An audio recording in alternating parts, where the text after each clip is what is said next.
Defesa da vida deve ser prioritária quando o tema é a volta presencial às aulas.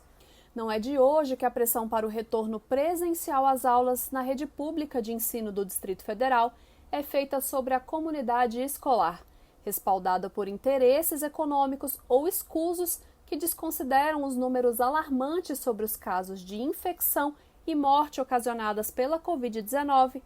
A mais recente tentativa foi feita pelo Ministério Público do Distrito Federal e Territórios e acolhida pela Vara da Infância e da Juventude do Tribunal de Justiça do Distrito Federal e dos Territórios. Felizmente, em menos de uma semana, outros passos foram dados e prevaleceu o bom senso. Entretanto, a insistência em propor o injustificável vem sendo uma realidade em tempos de retrocesso nas mais diversas áreas e é preciso se manter vigilante e resistente ao que ainda pode vir.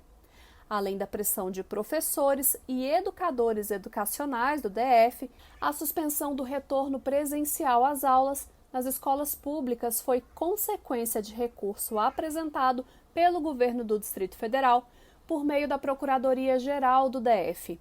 O pedido foi deferido pelo Tribunal de Justiça do Distrito Federal e dos Territórios, o TJDFT, que em sua justificativa pediu prudência. O substantivo utilizado pelo magistério em sua decisão foi certeiro. Desde o início da pandemia do novo coronavírus, em março até hoje, o Brasil soma quase 158 mil mortos, mais de 3,6 mil deles no Distrito Federal. E embora o registro de um pequeno recuo na última semana, a média móvel de mortes por Covid-19 no DF é ainda de 11,4. Ciente da gravidade evidente do vírus, que levou a óbito mais de 1,1 milhão de pessoas no mundo inteiro e devastou a vida de outras centenas de milhares, o Simpro-DF, desde o princípio, se posicionou em defesa da vida. Ao mesmo tempo, no caso da educação, o distanciamento social resultou em um grande número de crianças e adolescentes que, diante da ausência de políticas públicas, não têm condições de acessar os conteúdos dados de forma remota.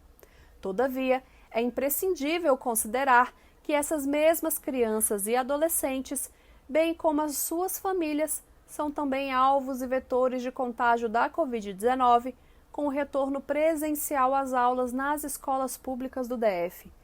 Isso porque muitas delas dividem casas de 2 cômodos com dezenas de familiares, utilizam transporte coletivo e estão em situação de vulnerabilidade econômica que chega a impedir até o acesso a itens básicos para a prevenção à doença, como o álcool em gel. Uma falsa condição de normalidade vem sendo imposta ao povo do Brasil e do Distrito Federal. O novo normal, ventilado em meios de comunicação e pronunciamentos de representantes do governo, é uma estratégia irresponsável para que grandes empresários não corram o risco de diminuir seus lucros. Não existe normalidade diante de uma conjuntura que registra mortos a cada minuto. Neste cenário, é inegável que não há a mínima condição de colocar 500 mil de pessoas nas ruas do DF com a imposição do retorno presencial às aulas. Tão incoerente como supor uma falsa normativa no país é não considerar o abismo existente entre a realidade das escolas públicas do DF com aquelas que são privadas, como foi feito pela Vara de Infância e da Juventude do TJDFT. Problemas que vão desde o pouco espaço para o grande número de alunos até a falta de sabão nos banheiros das escolas mostram as graves e estruturais diferenças entre essas duas realidades. E mesmo com toda a infraestrutura necessária, as escolas particulares ainda permitiram que o ensino presencial fosse opcional, podendo os estudantes decidirem pela manutenção do ensino remoto. De qualquer forma, se mostra imprudente abrir a possibilidade de aulas presenciais nesses espaços. Mesmo diante de todos os problemas impostos com o ensino remoto, professoras e professores da rede pública de ensino do DF se debruçam diariamente em encontrar formas de inserir o maior número possível de estudantes no processo de aprendizado. Isso, inclusive, vem triplicando a jornada de trabalho da categoria, que chega a tirar do próprio bolso para comprar equipamentos e viabilizar condições mínimas para executar o ensino remoto. É determinante ainda que não se deixe falar da ausência total de políticas públicas que garantam o acesso universal à internet banda larga e a capacitação de professores e alunos diante da inovação na forma do ensino.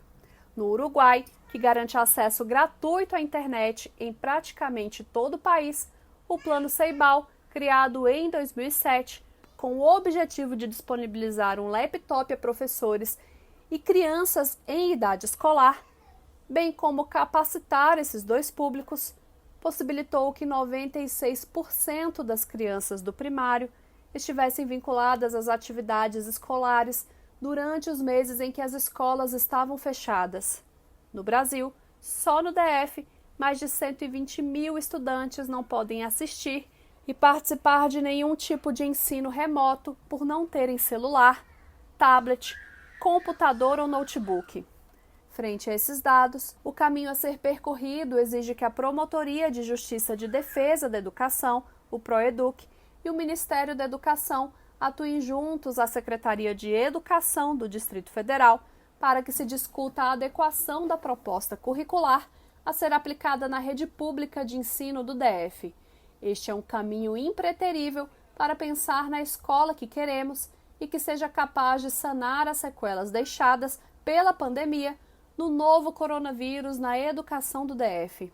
Da mesma forma, ainda se torna necessário que professoras e professores da rede pública de ensino debatam com seus alunos e alunas as consequências da pandemia para o Brasil e para a população, além de mostrar a realidade de outros países, as condições impostas em cada um deles e as ações que protegeram ou vulnerabilizaram ainda mais cada povo.